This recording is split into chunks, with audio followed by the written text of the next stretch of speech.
So here's just a quick demonstration on how you can save pictures from Instagram onto your desktop. So firstly you need to log on to your Instagram account.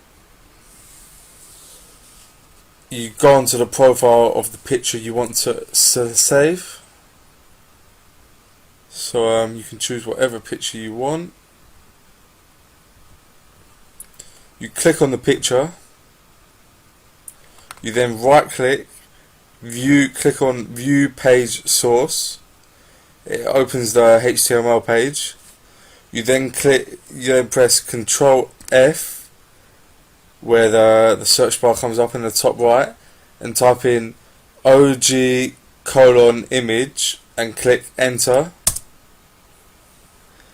Then as you can see the URL link for the image will come up. You simply highlight this and then copy it by selecting Control C. You then put it into the URL at the top, Control V. Takes you onto the separate page of just the image you want. You right click, save